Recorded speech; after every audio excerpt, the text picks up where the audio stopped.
Yowdy, welcome to another episode of cEDH Academy episode 5. We'll be talking about a card today that is the leading definition of no pain, no gain mentality. Now you might be thinking, oh, is it Necropotence or a Necrodominance? So no, that's actually going to be another video. This card's name has a namesake of which I hope does not reflect to this video series itself, and that card of course is Ad Nauseam. Ad Nauseam is a 5-mana instant spell that says to reveal the top card of your library and put it in your hand. Nice. You lose life equal to its converted mana cost. Oh, that's not nice. Oh well. And oh wait, you may repeat this process any number of times. Sick. Life is a resource. We'll take the hits as we need and do whatever it takes to win the cEDH game. Now 5 mana might seem like a lot, but almost always people are doing Ad Nauseam on turn 1 or 2, at the very latest on turn 3. The longer the game goes, the slower the window of opportunity closes. That's for many reasons, one of which people have more resources like card draw, risk study, things like that, start getting those counter spells interactions to stop you from being able to actually cast the Ad Nauseam. They'll start getting the mana set to actually do that as well and pay for those costs. They'll also do the tried and true, hey, that person is black in the color identity. Hey buddy, are you an Ad Nauseam or Necropotence? And of course you're gonna have to say yes or no comment, which translates to yes, or you can lie and say no, they see the Ad Nauseam later, and then you're just completely blacklisted from politics all throughout the rest of your cEDH future, because now people don't want to work with you, they don't trust you, and you can't use political tools for your advantage in future circumstances. But in any case, Ad Nauseam comes out, you basically win the game. Now they say this is a win con, but it doesn't actually win the game by itself. It doesn't say the words win the game on it, but what it does, it gives you so many cards because mana value is so efficiently low in cEDH that you'll draw a bunch of cards and you'll find a win from whatever you get from Ad Nauseam. Sure, you might get super unlucky sometimes, and it is what it is. That's the turbo life, baby. And the more people whittle your life down knowing that you have Ad Nauseam, the less access you have to those cards once it resolves. Now how do we get to that turn 1, 2, or at latest turn 3 cast of a 5 mana spell? Well, that's by way of mana rocks and rituals. Look at all of these things. There's so much mana in this pile, you don't know what to do with it all. Now, if you have red in your color identity, you have access like Simeon Spirit Guide, Jessica's Will, Rite of Flame, Eternal Plunge. Eternal Plunge could sacrifice your Rograk or some other kind of cheap creature. You gotta be running black anyway for Ad Nauseam, so you can run like Reign of Filth, because we don't need those lands anymore. Cabal Ritual, Dark Ritual,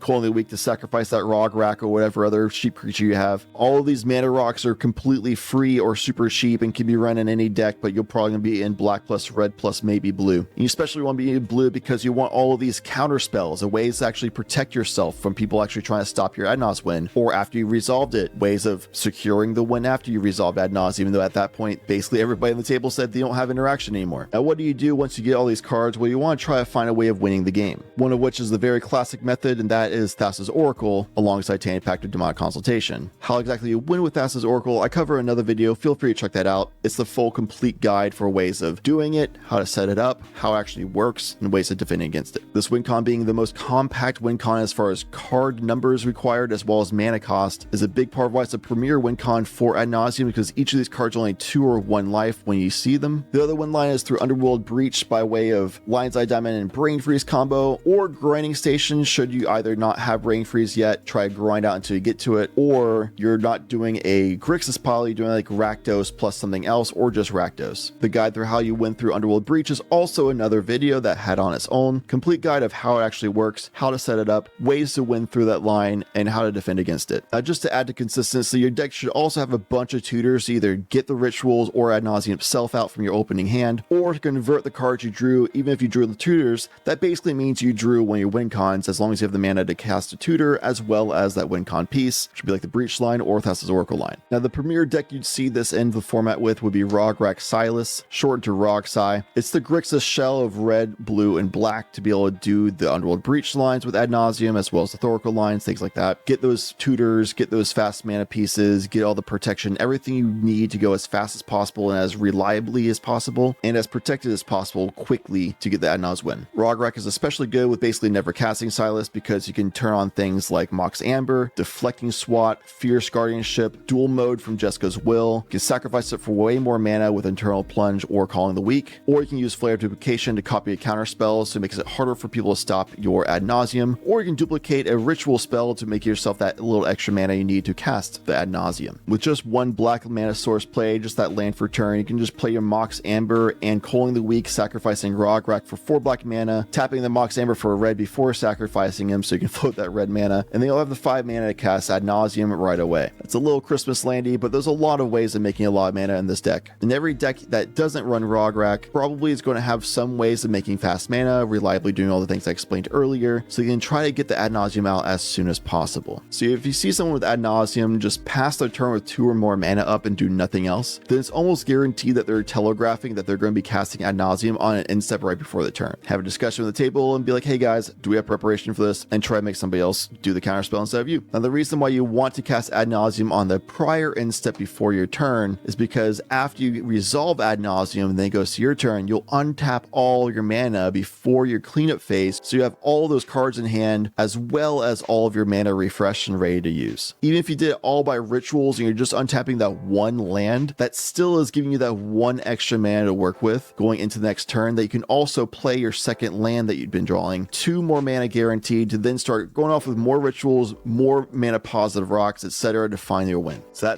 that's Ad Nauseam. Very simple, straightforward. Pay your 5 mana, cast it on the end step before your turn if possible, so you can get that mana back and just go and win with whatever you found. If you like this video, feel free to leave a like, comment, subscribe. Let me know in the comments what you think about Ad Nauseam, if there's anything that I missed, maybe something that was particular that I left out and might be good to know. Also, let me know what else you'd like to see in future videos for cEDH Academy. As always, thanks for watching. I appreciate you.